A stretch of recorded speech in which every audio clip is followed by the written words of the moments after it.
We recently did a home kind of retrofit. It was a whole system approach, and it was challenging, but I think we should have the optimism that Paul has just said.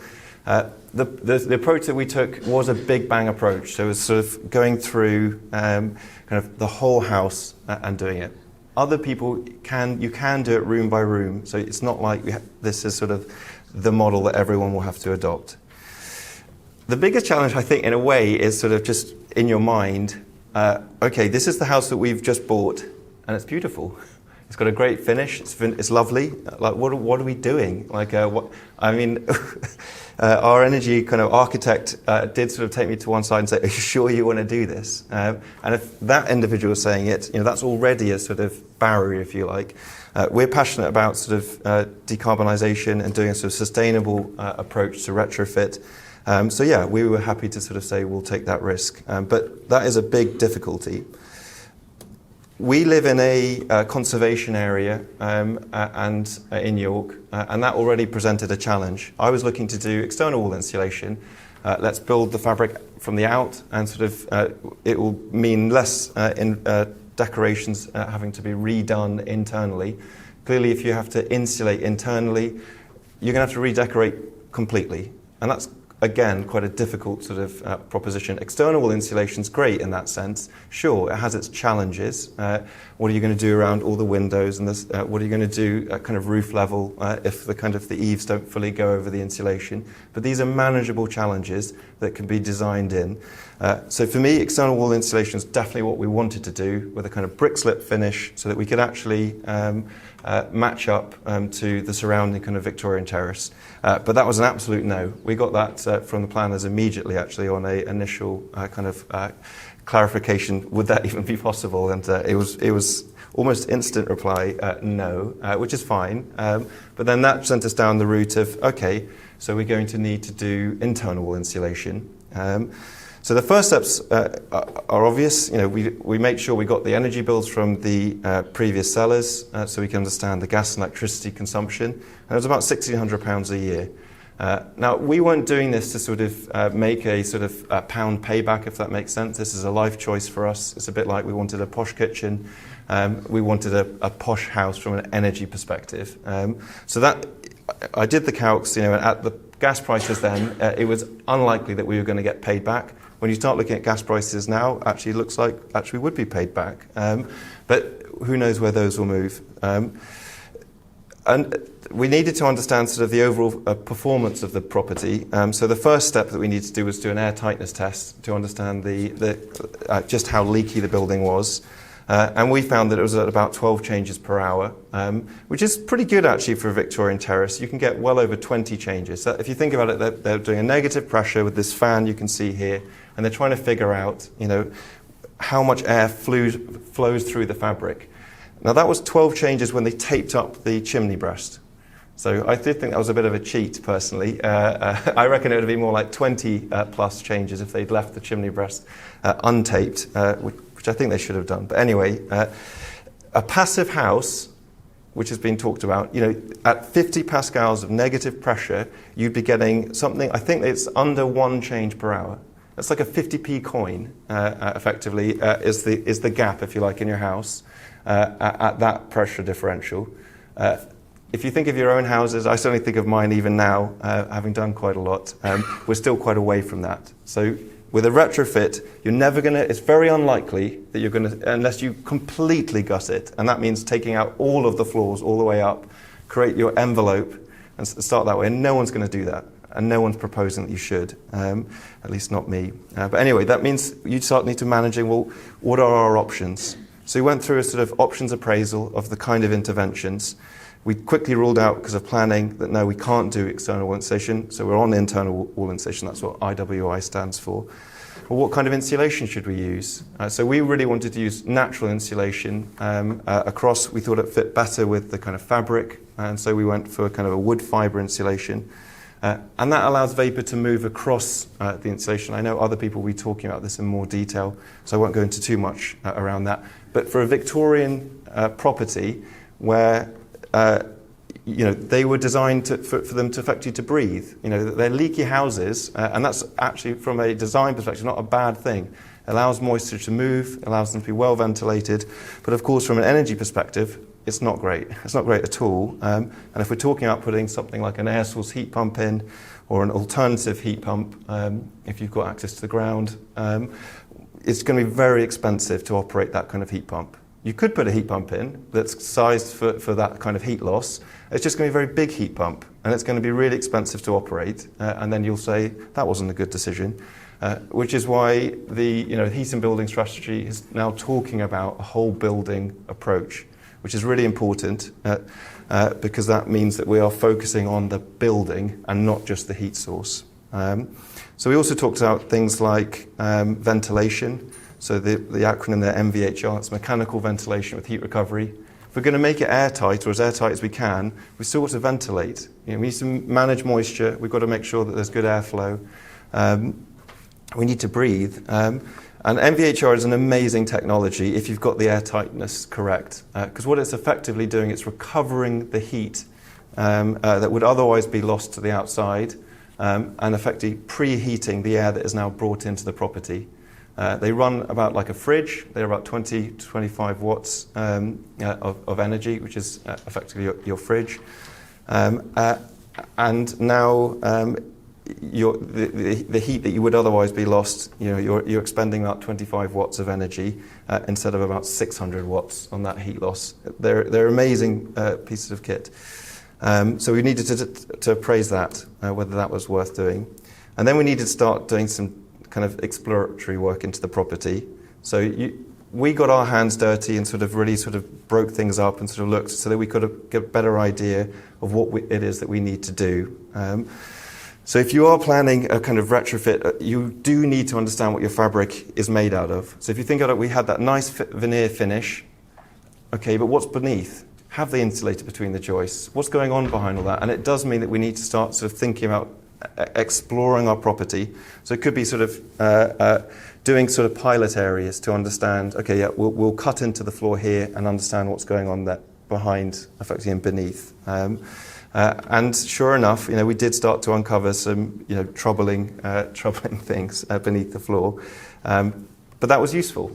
We discovered actually that there was water ingress, into and rotting the joists, and that means we could then correct for it. So unfortunately, some of the air bricks were actually at the same level as the floor as opposed to beneath them, and so that meant the water was just getting into the joists. We did a lot of demolition, so we decided to remove the chimney breasts. If you think about it, the chimney breast is an interesting fossil of a previous period. Most of you, I imagine, will have a combination boiler. You'll have a flue that's going out of the property. The chimney is effectively a decorative now part of our homes. It's not really doing anything, unless you might have a wood-burning stove. But many people are looking slightly sceptically at the longevity of wood-burning stoves in terms of local air impacts and air quality. They're high in particulates, and so it is difficult to rationalise that en masse. So anyway, we decided let's remove the chimney breasts, because now that removes a huge kind of air just being lost and heat loss, and also frees up a lot of space. So we've actually, I don't know if you can see hopefully on the screen, but the footprint of that chimney breast is substantial. We've now gained all of that space in our room, and now when we take all the walls back to masonry, which you can see on the right of the screen, actually we're going to gain space as opposed to have lost it when we put 100 millimeters of wood fibre insulation on. We then got a local contractor, Craig Young, who's an external wall renderer, and he's got a rendering machine, which meant that we could render the internal walls with a lime plaster with a four-man team pretty quickly and cost competitively. We got a contractor from Sheffield who's a specialist in wood fibre insulation, and he was about 3 times the cost because he was doing it by hand. And he's with his team. And obviously you have to drive from Sheffield, and that's going to cost as well. So it's certainly, for me, a key, I don't know if it's an innovation, but for me a discovery, if you like, for this kind of system was getting a contractor who is able to use a rendering machine, because it is a lot cheaper because they can get it on the walls very quickly. But wood fibre is about double the price of plastic insulation. So again, it's a choice. Again, as I said at the beginning, a life choice. Wood fibre, for us, we worked out it's about double. So for our insulation for the whole home, it cost us about £20,000, and that's labour, and then a further £5,000 for material. That's a big investment and a big decision. I think there was a Which report a few years ago that looked at the average cost of plastic insulation. I think it was about £10,000 to £12,000 for a kind of property of this size. So, that's a big choice. But there are real advantages of adopting a kind of wood fibre approach. And primarily for me, it's actually not just the sustainability credentials of the wood fibre itself, but actually how it kind of conforms to the building sort of intent. It allows vapour to move through it. So lime effectively and wood fibre allows vapour to move through the fabric, and then effectively moisture can then leave the masonry via the mortar, if you've got a lime mortar. And now actually you've managed that vapour movement. If you put a foil-backed plastic insulation onto these walls, which is fine to do, but it's pretty, you need to be absolutely clear that there aren't voids behind that foil. Because what can happen, if you think about it, is you've got a kind of warm face of the plastic insulation, and it will be cold back because you've insulated. And to the extent that moisture has been able to work its way through the masonry, which it will, then you've now got a risk that you're going to get condensation on the back of that foil-backed insulation. And you won't see it, but problems are starting to manifest themselves over 10 plus years. And it's just, do we want that? And we didn't, and so we paid double to get it. What I hope is that with time, if more people are able to and willing to do this, then of course the costs will come down. More contractors will be willing to price it in a way that they're comfortable to price it. I don't think Craig had done this before, so he was probably having to put in contingency. Once we could remove that contingency and get costs down, we could start to see it being hopefully more cost competitive. That's kind of on the left, you can see the wood fibre on the top left. We cut ceilings back and insulated through joists. This is another big decision because I've had to fix all the ceilings. So yeah, it's a lot of work to kind of make good. But again, what you don't want is effectively the voids between your floors on the upper levels to create a thermal bridge. So effectively you need to sort of somehow insulate through. And I think knowing that we ended up actually replacing the floors upstairs, I could have just insulated down and kept the ceilings whole. But you'd need to decide kind of how best to sort of attack that void between floors, which is about sort of 150 to 200 millimetres. So if you think at your floor and your ceiling, insulating between that is also important.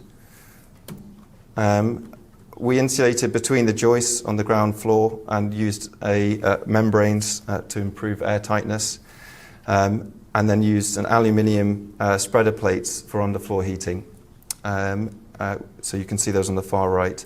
I did all of that myself, apart from the underfloor heating part. It's very easy, and also York Community Energy, I think they do a kind of visit, or perhaps they can talk you through it as well. But it's actually quite simple if you're kind of relatively handy. But it is literally just staple gun, batoning, and wedging between joists. So it's not rocket science.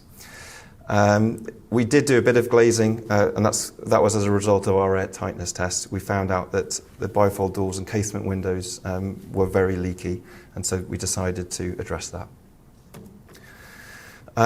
Mechanical ventilation, so this meant that we had to put ducts through the whole house to get a vent. So we do a system where we're supplying air in living air spaces, and we're removing air or extracting air in wet rooms. And what that does is it effectively creates an internal airflow within the property, and that means that every door needs to have a minimum of about 10 millimetres, so a centimetre gap. Just in case you close it, air still needs to be able to flow. I have to say, I was I was umming and ahhing around the MVHR. It's an investment, so it's about £8,000 investment. So it was really pushing us to the edge of our budget. But I have to say, I am so pleased with it, because even if our house is not as airtight as a passive system, every property we've lived in previously, we've got little kids and we're always washing, and we don't want to use a drum ball dryer. And so in the winter, we had black mold in our last property and the property before. Whereas here, because it's 40 litres a second, it's effectively recycling and turning around and exchanging with the outside. It's got its own condensate pipe, which means that it's dealing with moisture in the air constantly. We have had nothing, and we've been in there for 8 months, and we've now had quite a few kind of cold days, and we've been drying inside all the time and no problems. So to me, that's an even added plus of that system. I did a lot of measures myself on air tightness, so thinking about membranes, thinking about taping. These are all interventions that you can do yourself. So even just with basic mastic around a skirting board, big difference in terms of air changes. And really it costs £3 or £4 for a tube of mastic. That'll do probably half a room, if not more, depending on just how big a gap you've got underneath your skirting. Easy to do.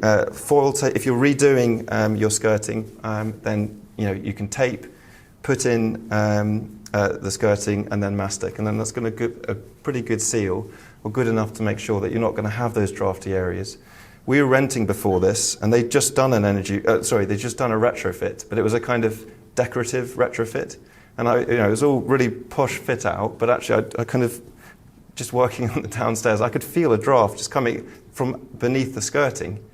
So effectively, they've put in a brand new floor, but they haven't insulated, they've not made it airtight, even though they've just invested probably quite a few £1,000s in that smart floor, but they've not taken the time just to do that. You can do those measures yourselves, and it's very inexpensive, but it has big impact. From an energy side, top left is the MVHR unit in our loft. We've got a manifold for the underfloor heating at the bottom left. We put an air source heat pump, you can see it in the middle, and I've kind of put a slatted finish on it. That was actually a requirement of the planning. I'm not going to say, I think people from Dakin are here, so I don't want to disparage heat pumps. I think that looks great, personally, and it's a statement to the school kids who live near us, say, hey, here's something a bit different. Planners saw it differently, so we had to put this slatted finish. If you are putting a slatted finish, the key is obviously you can't constrain it. So the front is the fan that's sort of drawing air through the heat exchanger. So I needed to make sure that the gaps between the slats wasn't going to create too great an obstruction to allow the heat pump to operate efficiently. So that's just a consideration. It's open at the top and at the sides. On the bottom, you can see solar panels. I think electrical kind of photovoltaics, are great, but they're actually not as efficient as solar heating. So on the left, you can see evacuated tubes. They're produced by a company called Navitron. They are amazing. So that does all our hot water from spring all the way through to autumn. And even now, right now, I checked this morning, our tank is held at about 30 degrees by the solar hot water, and now the heat pump will, at 4 o'clock this afternoon, will top it up to 50 degrees. So if you think that lift of 20 degrees by the heat pump, it's very relatively inexpensive from an energy perspective. So even throughout the year, that solar thermal is contributing to our home, even if it's not directly, the heat, if you like, that 50 degree from the tap, it isn't specifically coming from it, but it's an amazing, if you have a choice, I would always go solar thermal. They are, fantastic. And then, just because you might have guessed, a bit of an energy nerd, I couldn't resist, and we could just afford the battery. We now can't afford to decorate, but my partner's very understanding, and I take Thursdays off to try and make amends. But the Tesla battery, so that was, it does enhance the sort of sort of off-grid potential, if you like, of a home. But I'm increasingly seeing something like a Tesla as more of a luxury good rather than a necessity. I do not think that every home needs to have a Tesla battery or equivalent, but we do need to have heating solutions. We go back to Paula's graph, about 60+%. I mean, the national average for emissions is more like a third of our emissions come from heat, whereas we can see in York, because we're such a dense urban area, much higher. So we've got to figure out the heat. Electricity can be managed more nationally. That's not to say that we shouldn't be doing stuff like this, but it shouldn't be incumbent on every home to figure that one out. That can be a national solution. Heating is something we've all got to figure out, and it's very personal. So that's why I like solar heating. I won't dwell on this, but I did build like an energy monitoring system for our home. Energy monitoring is something that's really important. I think there are people from passive living here, and the government do provide a grant scheme for the metering and monitoring services package. I think MMSP is the acronym. This is not that, although I did do that additionally. But I would definitely encourage you to sort of look at sort of being able to monitor your system. Make sure it's operating as you'd expect, and that sort of, is my heat pump doing what it should, and am I still warm? Because you might have a system that says, I've got a very efficient heat pump, but you might be freezing. So it's sort of making sure that's doing what you intend.